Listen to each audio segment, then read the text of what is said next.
오늘 말씀 제목 한번 보도록 하겠습니다. 언약의 떡, 임재의 떡. 성막 강해 설교 네 번째 시간입니다. 오늘은 언약의 떡, 임재의 떡이란 말씀으로 말씀 전하겠습니다. 말씀 전하기 앞서 드린 예물 있어서 잠깐 기도하고 말씀 전하도록 하겠습니다. 살아계신 하나님 아버지, 은혜 감사드립니다. 지금도 살아계셔서 역사하여 주시고 또 우리 가운데 찾아와 주셔서 임재해 주시고 또한 귀한 아버지 하나님의 살아있는 생명의 그 말씀을 우리에게 오늘도 어김없이 부어주심을 참으로 감사드립니다. 아버지 하나님, 주의 말씀이 언제나 우리 심령 가운데 충만하게 차고 넘치는 삶을 살아가는 복된 인생 될 수 있도록 주의 은혜 허락하여 주시옵소서. 언제나 주의 말씀을 사모하는 그 마음으로 우리가 살아가게 하여 주시고 주의 말씀을 늘 가까이 하는 삶을 살아가는 저희들 될 수 있도록 주의 은혜 허락하여 주시옵소서. 이 시간 주님 앞에 빈손은 나오지 아니하고 귀한 예물을 마음을 담아 주님 앞에 드린 손길이 있습니다. 정말 그 마음의 소원을 가지고 주님 앞에 감사의 예물을 드리오니 주님 주님의 그 마음의 소원을 주님께서 기뻐 받아 주시옵시고 아버지, 기도하는 것 하나님께 간구한 그 모든 것들이 정말 정욕에 따라 욕심을 따라 구하는 것이 아니라 온전히 하나님의 말씀에 의지하여서 하나님의 뜻대로 구하는 것들이 되게 하여 주시옵시고 그렇게 구한 그 모든 것들을 하나님 후히 또 넉넉히 채워주실 줄 믿음으로 주님 앞에 구하며 나아갈 때 주님 응답하여 주시옵소서. 사랑이 많으신 우리 주 예수님의 이름으로 감사드리며 기도드립니다. 아멘. 성막에 대한 바른 이해는 우리 기독교 신앙에 대해서 대단히 중요하다라고 말씀을 드렸습니다. 그래서 우리가 이 성막에 대해서 자세히 말씀을 살펴보고 또 묵상해 볼 필요가 있습니다. 자, 지난 시간은 뭐에 대해서 배웠죠? 우리가 말씀 살펴봤습니까? 법궤에 대해서 배웠습니다. 법궤는 어디에 위치하죠? 지성소에 위치합니다. 오늘은 지성소에서 좀 더 나오면 바로 뭔가요? 성소, 내성소라고 하죠. 내성소. 그 내성소에 놓여져 있는 비품들, 기구들입니다. 세 개가 있습니다.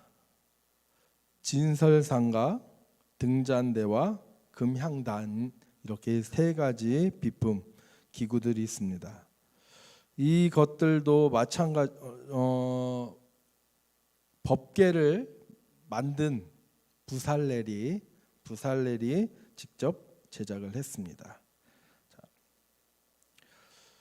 다음 사진을 보면은 진설상을 이제 검색을 하면요, 인터넷에 이미지 검색을 하면은 나오는 여러 가지 모양의 진설상들입니다.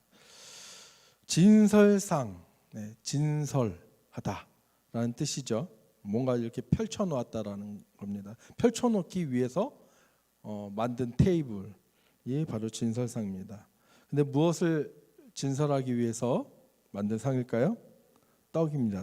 떡을 진설해 놓은 상입니다. 그런데 상 위에 떡이 어떤 방식으로 놓여져 있는지 그 모양에 대해서 우리가 한번 오늘 말씀을 통해서 한번 살펴보고자 합니다. 그때도 법궤도 여러 가지 모양의 모델들이 있었죠. 근데 진설상도 여러 가지 모양이 나옵니다. 왜 그럴까요? 지금은 사라졌기 때문에, 존재하지 않기 때문에 또 어떻게 그때 뭐 사진 기술이 있어가지고 사진을 찍어가지고 보관이 되었으면 모르지만 그러지도 않았기 때문에 우리는 정확하게 그 당시에 부살렐이 어떻게 만들었는지를 우리는 알 수 없습니다. 그래서 말씀을 통해서 보고 그냥 추측해서 또 어느 정도 상상력을 발휘해서 이런 모양이지 않을까라는 생각으로 여러 사람들이 저렇게 만든 것이죠.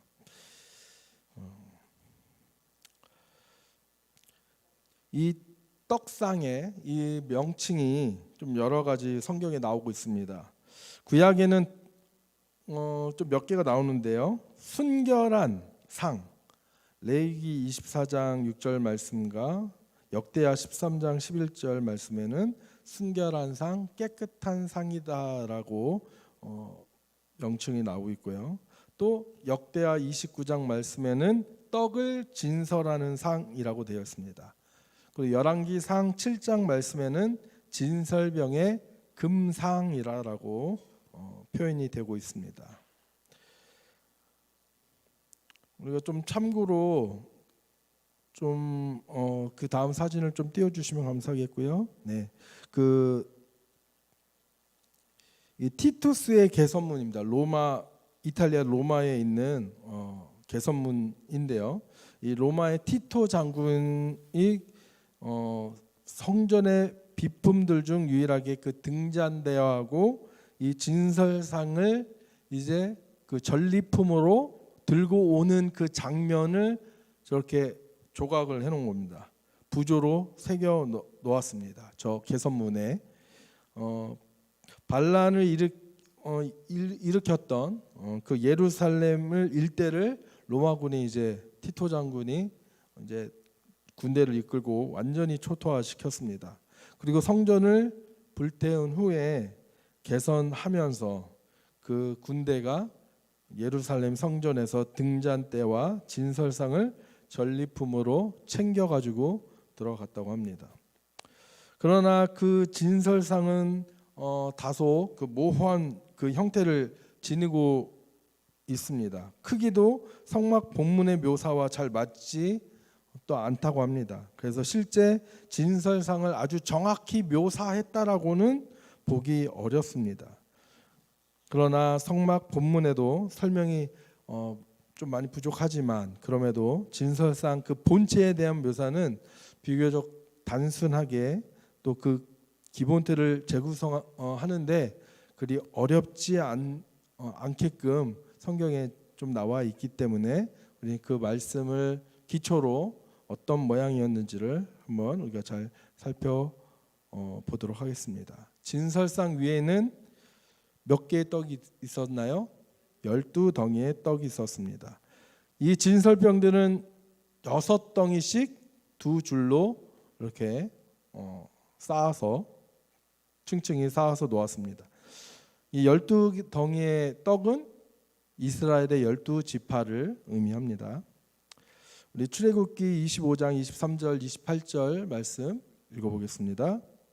너는 조각목으로 상을 만들되 길이는 2규빗, 너비는 1규빗, 높이는 1규빗 반이 되게 하고 순금으로 싸고 주위에 금테를 두르고 그 주위에 손바닥 넓이만한 턱을 만들고 그 턱 주위에 금으로 테를 만들고 그것을 위하여 금고리 넷을 만들어 그 네 발 위 네 모퉁이에 달되 턱 곁에 붙이라. 이는 상을 맬 채를 꿰 곳이며 또 조각목으로 그 채를 만들고 금으로 싸라. 상을 이것으로 맬 것이니라.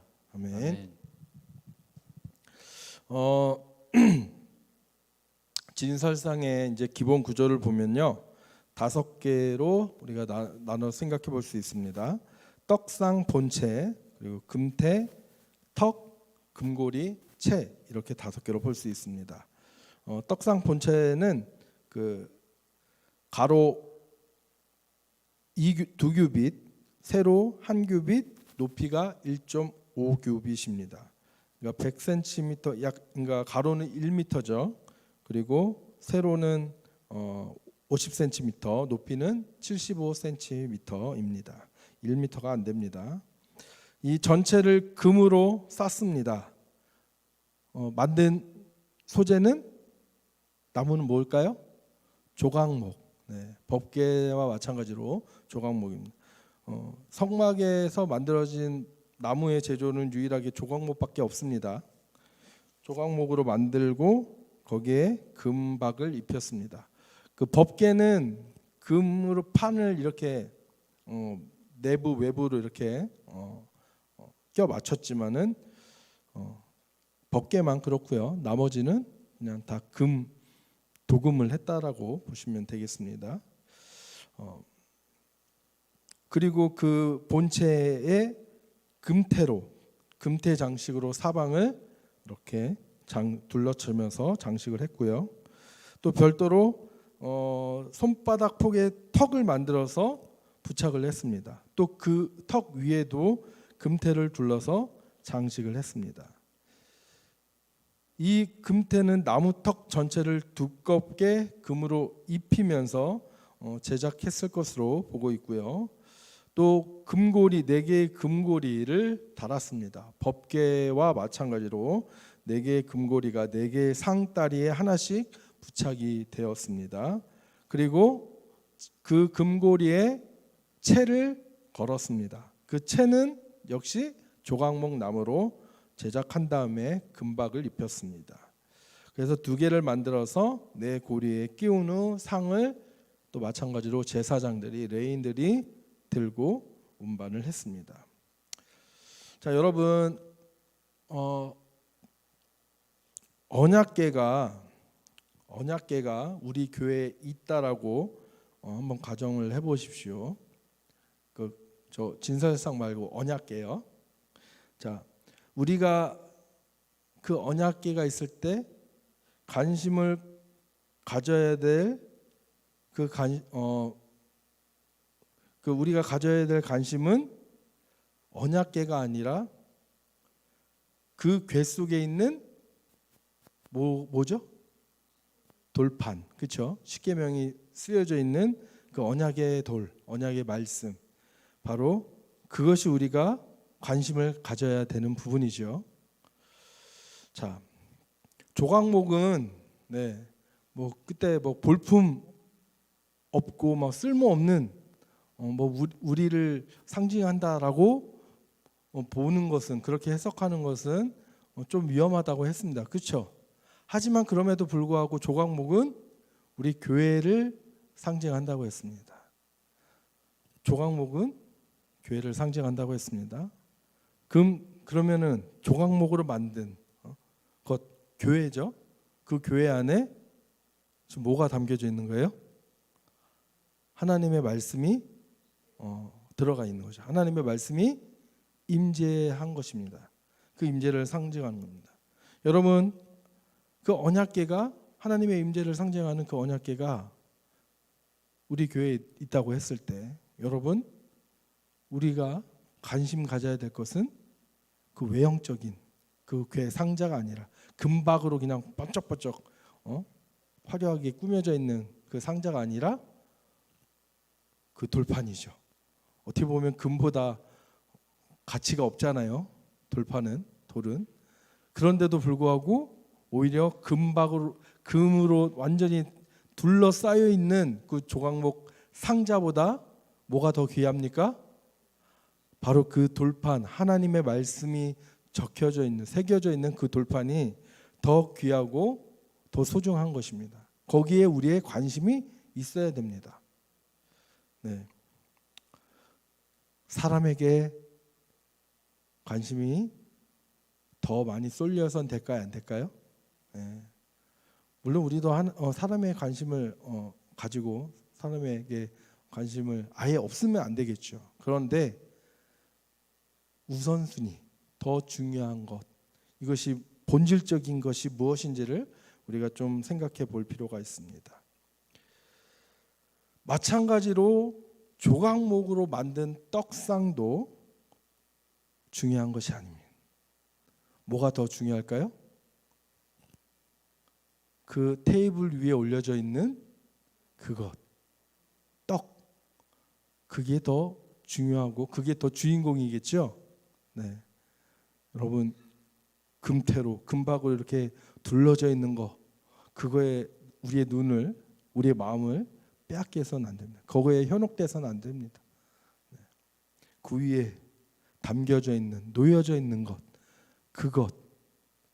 그것을 우리는 바라봐야 되고 그것에 우리는 관심을 가져야 됩니다. 자, 여러분 선물을 받았는데 선물 포장이 중요한가요? 아니면 그 포장이 속에 있는 내용물이 중요한가요? 내용물이 중요하죠. 포장은 가끔 막 장난칠 때 친구들끼리 장난칠 때 그럴 때 있거든요. 그 좋은 그 막 구찌 막 그 포장 그 종이백이라고 하죠. 이제 그거 딱 해가지고 딱 줍니다. 와, 구찌 선물인 줄 알고 구찌 백인 줄 알고 딱 열어봤는데 뭐예요? 막 다른 게 들어가 있는 거죠. 그러면 어떻습니까? 엄청 실망하죠. 네. 네? 뭐가 더 중요한 거예요? 포장지가 중요한 게 아니라 그 안에 있는 내용물이 무엇인가가 더 중요합니다.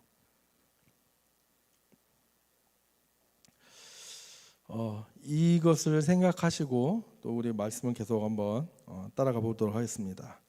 우리가 흔히 생각하는 진설상 위 놓여져 있는 그 떡들이 놓인 모습은 저것을 많이 생각합니다.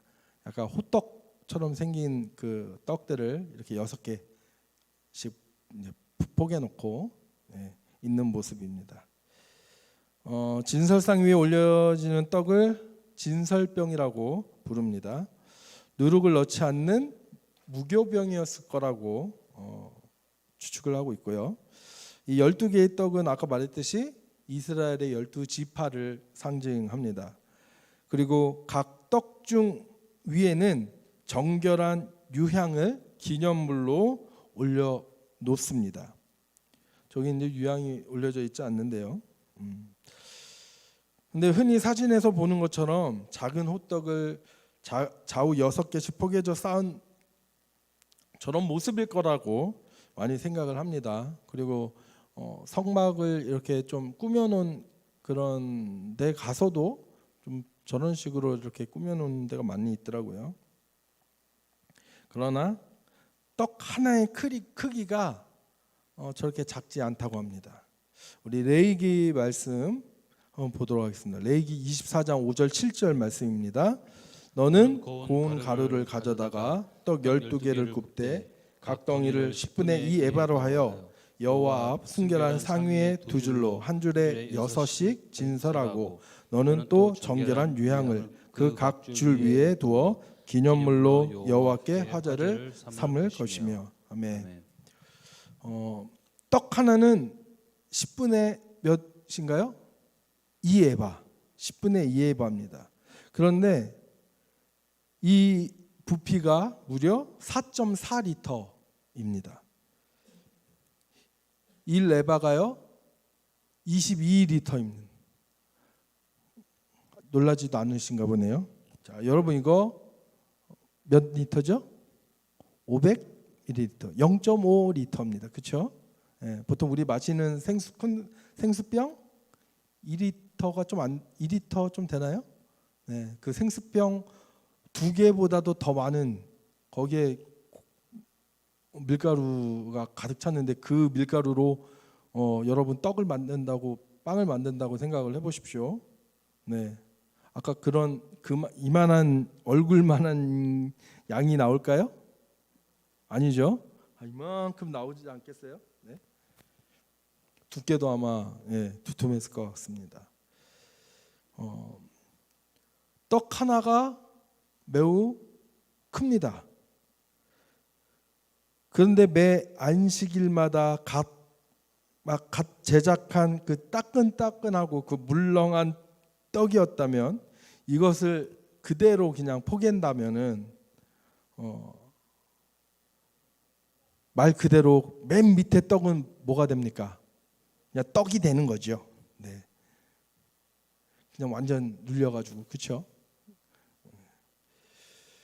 이것은 불가능한 것이었을 것입니다. 그 떡을 놓는, 그래서 그 탈무드에는 떡을 놓는 독립적인 12개의 그 대접 칸이 있었을 것이다라고 합니다. 그래서 저런 식으로 그 동그랗지 않고 네모난 모양의 떡을 저렇게 각 그 칸에다가 하나씩 넣어서 차곡차곡 이렇게 쌓는 방식으로 아마 되었지 않을까. 그래서 저런 식으로 모양이 더 성경을 연구하는 또 유대 그 랍비들도 저렇게 주장을 하고 있습니다.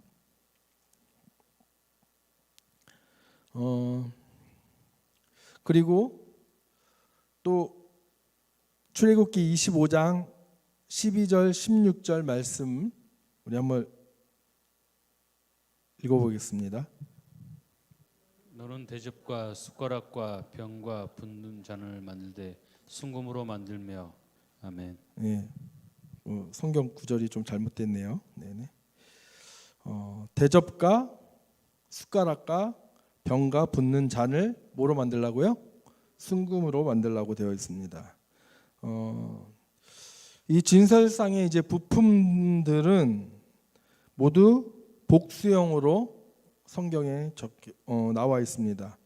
이 말은 그 각 부품들이 한 개가 아니라 두 개 이상이었다라는 뜻을 가지고 있습니다. 아마 순금 대접은 저렇게 떡을 담는 용도가 아니었을까 보여지고요. 또 숟가락은 그 유양 종지 그릇으로 아마 사용되었을 것이다. 그래서 이렇게 손잡이가 이렇게 있어서 그 안에 유양 덩어리를 한 두어 세 개 이렇게 올려놨을 것이다라고 보여지고요. 또 병과 잔이 이제 놓여지는데 이것도 각각 최소 두 개씩 한 세트씩 두 세트 이상이 아마 놓여져 있을 것이다라고 보고 있습니다. 저 그림에 잘 보이시는지 모르겠지만 그 떡 가운데 사이에 딱 맨 밑에 보면은 병과 잔의 추정되는 병과 잔의 위치라고 되어 있습니다. 그리고 이것은 맞은편 앞뒤로 두 세트씩 이렇게 놓여져 있지 않았을까라고 생각을 하고 있습니다. 진설상 위에 놓인 떡의 이름도 좀 여러 개로 나와 있습니다. 오늘 본문 말씀에는 진설병 30절 말씀에 진설병이라고 되어 있고요. 또 역대상에는 진설하는 떡, 역대상 9장에 그렇게 나와 있습니다. 그리고 민수기 4장 말씀에는 항상 진설하는 떡, 그리고 사무엘상 21장에는 거룩한 떡으로 이름이 표기되어 있습니다. 우리 출애굽기 25장 30절 말씀 한번 읽어볼까요? 상 위에 진설병을 두어 항상 내 앞에 있게 할지니라. 아멘. 자, 진설병의 히브리어 단어가 뭐라고 되어 있습니까? 레헴 파님. 네. 레헴이 떡이라고 했죠? 네. 그래서 베들레헴이 떡집이라고 했습니다. 레헴. 그리고 파님은 얼굴이란 뜻입니다. 얼굴. 네. 그래서 레헴 파님은 풀어서 하면 뭘까요? 얼굴의 떡입니다. 얼굴의 떡. 면전의 떡이라는 의미를 갖고 있습니다. 자, 그러면은 누구의 얼굴을 가리키는 걸까요? 하나님의 얼굴이겠죠? 네, 하나님의 얼굴. 자, 저 떡 자체가 하나님의 얼굴이라는 게 아니라 하나님 앞에 얼굴 앞에 놓여져 있다는 것입니다. 즉 하나님의 임재를 가리키는 의미죠. 떡상 앞에 하나님이 임재에 계신다라는 의미가 바로 진설병 레헴판입니다. 좀 정확하게 진설병이라는 뜻은 조금 어떻게 보면은 그렇게 번역하는 것은 좀 더 정확하지는 않죠. 진설하다는 말은 펼쳐놓다는 뜻이잖아요. 오히려 좀 이 원어의 그 의미를 더 담기 위해서는 임재의 떡, 그 임재의 떡이라고 하는 것이 더 정확하지 않나 생각을 합니다. 그래서 영어 성경에서도 보면은 진설병이 아니라 임재의 떡이라고 번역한 영어 성경들도 상당히 있습니다. 바로 하나님 앞에 놓여 있는 떡이라는 의미를 가지고 있습니다. 진설병이라는 의미가 시험에 나올 수도 있겠네요. 네. 하나님이 떡상의 임재에 계신 이유가 무엇일까요? 바로 떡상의 예물, 진설병, 임재의 떡과 또 거기에 아까 숟가락, 종자에 담아져 있는 게 뭐라고 했죠? 유향, 그렇죠? 그 유향, 그것을 떡상의 그 예물들을 하나님이 기쁘게 받으시기 위해서 하나님이 임재하신 것입니다. 그래서 이 떡은 항상 하나님 앞에 놓여져 있어야 했습니다. 항상. 네, 또 히브리어로 뭐라고 되어 있습니까? 타밋. 네, 타미드. 이것은 끊임없이 항상 영원히 끊임없이 항상 영원히와 같이 지속적인 상태나 시간을 나타내는 다양한 의미로 사용되어집니다. 특별히 유대교의 예배나 또 종교 의식에서 특히 번제와 같이 매일 반복되는 그 의식을 지칭할 때 자주 사용되어집니다. 이 말은 안식일마다 진설병이 이 떡이 교체가 되었습니다. 이스라엘 자손을 위해서 또 영원한 언약이라고 하나님이 말씀하셨습니다. 레위기 24장 8절 9절 말씀 다 같이 읽어보겠습니다. 이는 이스라엘 자손을 위한 것이요 영원한 언약이니라. 이 떡은 아론과 그의 자손에게 돌리고 그들은 그것을 거룩한 곳에서 먹을지니 이는 여호와의 화제 중 그에게 돌리는 것으로서 지극히 거룩함이니라. 이는 영원한 규례니라. 아멘. 떡 자체가 영원한 언약이 아니라 이 영원한 언약을 상징하는 것입니다. 그러면 그 어떠한 언약을 상징하는 걸까요? 여기서 떡이 영원한 언약을 상징한다는데 어떤 언약일까요? 네, 지금 이 말씀이 주어지는 때를 생각해 보시면 될 것 같습니다. 네, 출애굽 정확하게 어느 지역, 어느 산, 시내산 언약입니다. 네, 시내산 언약을 상징하는 것입니다. 출애굽기 24장 말씀에 보면은 언약 체결식이 나와 있거든요. 그때 아론과 그 아들들과 70인의 장로들을 하나님이 초청해서 그들과 같이 먹고 마십니다. 24장 11절 말씀 읽어보겠습니다. 하나님이 이스라엘 자손들의 존귀한 자들에게 손을 대지 아니하셨고 그들은 하나님을 뵙고 먹고 마셨더라. 아멘. 자, 이스라엘 자손들의 존귀한 자들에게 하나님이 어떻게 했다고요? 손을 대지 않았다. 이 말은 거룩한 하나님을 우리가 죄인데 우리가 보면 어떻게 됩니까? 죽잖아요. 그렇죠? 근데 하나님이 그 은혜로 그들을 죽이지 않으시고 치지 않으시고 오히려 그들과 함께 어떻게 했다고요? 먹고 마셨습니다. 영원한 언약을 시내산 언약을 체결한 그 이제 그 기쁨을 이제 나누는 거죠. 교제하는 것이죠. 이 언약의 떡을 진설함으로써 그래서 그 영원한 시내산 언약을 기억토록 하기 위해서 하나님이 이 언약의 떡을 임재의 떡을 안식일마다 교체해서 새롭게 진설하도록 하신 것입니다. 여러분 마찬가지로 언약궤 안에 있는 그 십계명 그 돌판도 뭔가요? 무엇을 기억하라고? 영원한 시내산 언약을 기억하라고 하나님의 그 십계명의 말씀을 기억하라고 그렇게 하신 것이죠. 그래서 우리의 예배 안에는 반드시 이 임재의 떡의 요소가 들어가야 합니다. 첫 번째 한번 읽어볼까요? 말씀대로 순종하여 살아가겠다는 신앙 고백. 먼저 하나님의 말씀을 듣고 그 말씀대로 순종하며 살아가겠습니다 하는 그 고백이 이 신앙 고백이 우리의 예배 안에 들어가 있어야 합니다. 그러기 위해서 우리가 말씀을 잘 듣고 이해할 필요가 있겠죠? 네. 우리 하진이가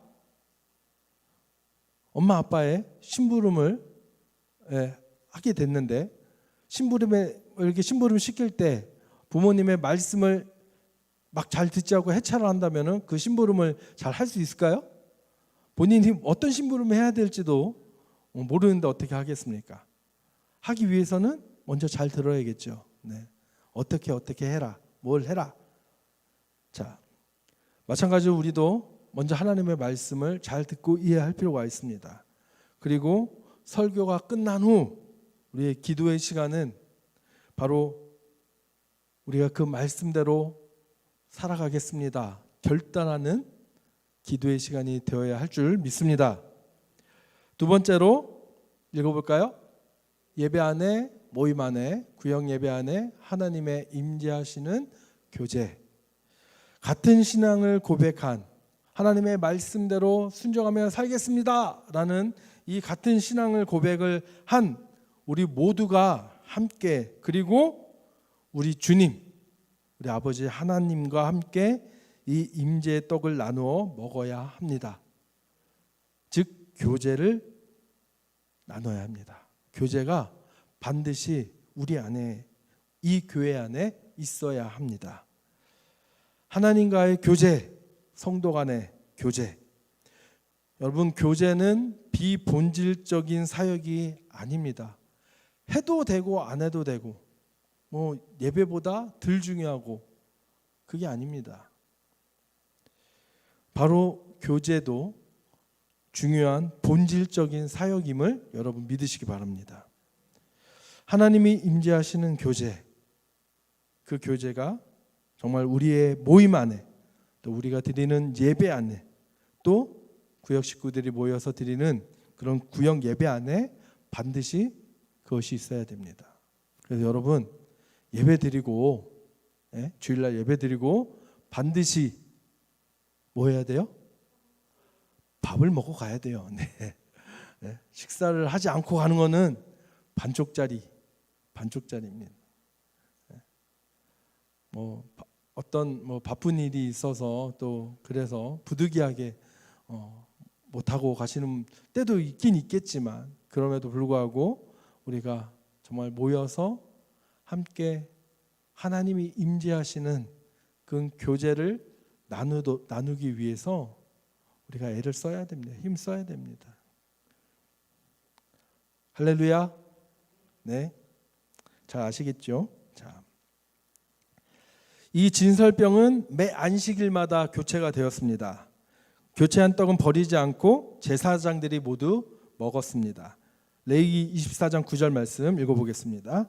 이 떡은 아론과 그의 자손에게 돌리고 그들은 그것을 거룩한 곳에서 먹을지니 이는 여호와의 화제 중 그에게 돌리는 것으로서 지극히 거룩함이니라. 이는 영원한 규례니라. 아멘. 이 떡은요 아무나 먹을 수 없었습니다. 누구만이 먹을 수 있습니까? 그렇죠, 제사장이죠. 아론과 그의 자손들은 제사장이니까요. 제사장들만 먹을 수 있습니다. 그러나 사무엘상 21장에서 한 사건이 나옵니다. 네. 그렇죠. 사울 왕에게서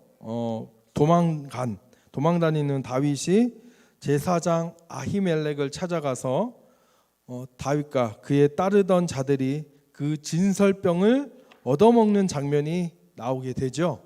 네. 사울 왕 때 얼마나 그 정치를 잘 못했는지 이것을 통해서도 좀 볼 수 있는 것 같습니다.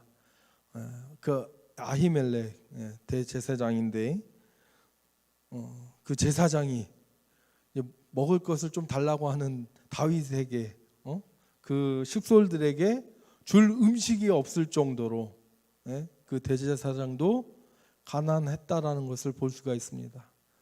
지금 줄 수 있는 먹을 게 유일한 게 뭐예요? 성소 안에 있는 지금 진설병 그 12덩이의 떡밖에 없는 겁니다. 네. 그런데 여러분, 다윗은 무슨 지파 사람입니까?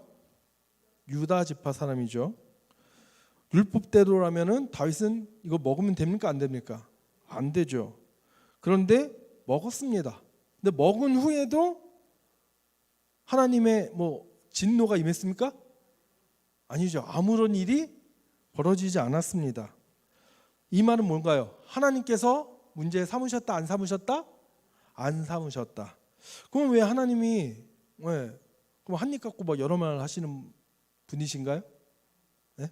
그럼 뭐죠? 왜 율법을 어겼는데 왜 하나님은 율법을 어긴 다윗을 왜 가만두셨을까요? 이것을 우리 마태복음 우리 예수님의 가르침을 통해서 우리가 좀 정확하게 살펴볼 필요가 있습니다. 마태복음 12장 3절 4절 말씀 다 같이 읽겠습니다. 예수께서 이르시되 다윗이 자기와 그 함께한 자들이 시장할 때 한 일을 잊지 못하였느냐? 그가 하나님의 전에 들어가서 제사장 외에는 자기나 그 함께한 자들이 먹어서는 안 되는 진설병을 먹지 아니하였느냐? 아멘. 예수님이 이 말씀을 왜 바리새인들에게 했습니까? 네, 안식일이었습니다. 네, 안식일 날 제자들이 배가 너무 고파가지고요. 네, 밀밭 사이를 거니면서 이삭을 해가지고 이제 먹은 거예요. 까서 먹은 거예요. 그것을 보고 안식일에 절해도 되느냐? 라고 이제 바리새인들이 예수님한테 와서 막 따지기 시작한 겁니다. 그때 예수님께서 바로 다윗의 이 예를 들어서 말씀을 하시는 것이죠. 여러분, 율법에 중요한 정신이 있습니다. 무엇입니까? 사랑입니다. 겉으로 보기에는 율법을 다윗이 또 예수님의 제자들이 어긴 것처럼 보이지만 어긴 이유가 바로 이웃을 사랑하기 위함이었다면, 바로 사랑을 실천하기 위해서 그 말씀을 어긴 것이라면, 바로 배고파 죽어가던 다윗과 그 식솔들을 살리기 위해서 하나님의 그 계명 말씀을 어기고 율법을 어기고 그들에게 진설병을 내어준 아히멜렉, 이 제사장 아히멜렉은 하나님의 율법을 어긴 걸까요? 아니죠. 오히려 그 율법의 진정한 정신, 그 사랑을 실천한, 오히려 하나님의 말씀을 순종한 행동이었던 것입니다. 그래서 마태복음 12장 3절 4절 말씀 한번 읽어볼까요? 죄송합니다. 마태복음 12장 7절 말씀입니다. 7절 말씀. 나는 자비를 원하고 제사를 원하지 아니하노니 하신 뜻을 너희가 알았더라면 무죄한 자를 정죄하지 아니하였으리라. 아멘. 제사는 율법을 대표하는 것이죠. 근데 여러분, 제사보다 더 중요한 게 뭐라고요? 하나님이 뭐를 원하지 않는다고요? 제사를 원하지 않고 뭐를 원하신다고요? 자비를 원하신다고 했습니다. 사랑이죠. 긍휼이죠. 네. 정말 중요한 것은 그 안에 담겨진 그 정신, 뭐라고요? 사랑입니다. 이웃을 사랑하라는 하나님의 그 마음. 말씀을 마무리합니다. 우리가 하나님의 말씀을 지킨다고 하면서 사람을 사랑하지 않고 사람을 정죄하는 것과 또 하나님의 말씀을 지키지 못하는 이유가 어떤 사람을 살리기 위해서라면 하나님은 전자와 후자 중에 후자를 선택한 사람을 하나님은 책망하지 않으신다는 사실입니다. 오히려 그런 자를 더 귀하게 보시고 칭찬하신 분이심을 여러분 기억했으면 좋겠습니다. 오히려 겉으로 보여진 하나님의 그 말씀을, 아니면 우리가 생각하는 그 거룩한 행동, 그것을 하지 않는 사람들, 사실 우리는 그 사람이 그 행동을 하지 못한 것에 대해서 정확한 이유를 그 사람이 우리에게 얘기해 주지 않는 이상은 않기 전까지는 잘 알지 못하잖아요. 그렇잖아요. 그냥 겉만 보고 판단하잖아요.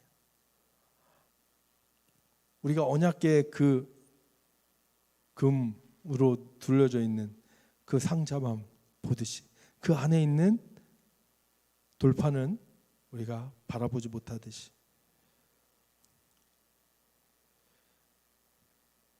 사람을 쉽게 판단하고 정죄하는 그 시각은 누구의 시각입니까? 바로 바리새인들의 시각입니다. 근데 우리의 주님의 시각은 그들과 전혀 달랐습니다. 사랑하는 여러분, 하나님은 제사보다 무엇을 원하십니까? 자비를 원하십니다. 여러분, 하나님께 나와서 하나님께 예배하고 하나님 말씀대로 살려고 노력하는 것 매우 중요하죠. 그러나 그 안에 사랑이 빠진 채 그 외형적인 겉모습만 보여진다면 우리 하나님께서는 결코 기뻐하지 않으실 것입니다. 믿으십니까? 네. 선한 사마리아의 비유 우리 잘 알고 있죠. 레위인과 제사장은 뭘 선택합니까? 사랑이 아니라 제사를 선택한 것입니다. 그 사람을 만지면은 부정하게 되기 때문에, 피를 만지면 어떻게 돼요? 부정하기 때문에 제사를 거기 못 들어가는 거예요. 성소에, 성전에 들어가지 못합니다. 부정한 자가 되기 때문에. 그래서 레위인과 제사장들은 그 율법을 지키기 위해서, 그 부정해지지 않기 위해서 그 제사 드리려고 그 불쌍한 이웃을, 강도 만난 이웃을 외면한 채 떠나간 것입니다. 그러나 사마리아 사람은 그 생명을 사랑하는 마음으로 그 생명을 돌보고 그를 구원하고 그를 살려냈죠. 예수님은 누가 진정한 이웃인지를 우리에게 물어보고 계십니다. 누가 하나님의 말씀을, 율법을 지키는 자인가를 이 비유의 말씀을 통해서 우리에게 물어보고 계십니다. 우리도 예수님의 이 말씀을 잘 묵상하고 우리 삶에 잘 적용하여서 어떤 하나님의 말씀을 우리가 지킬 때 그 안에 사랑이 빠진 채 지키는 것과 또 사랑이 충만해서 지키는 것, 이것이 가장 좋겠죠? 네. 하지만 그렇게 되지 않고 둘 중에 우리가 하나를 선택해야 될 그런 상황이 놓여졌을 때, 그럴 때 예배가 아닌, 겉에 보여지는 그런 율법이 아니라, 거룩해 보이는 어떤 그런 행동이 아니라 바로 사랑을 선택할 줄 아는 우리가 되기를 주님의 이름으로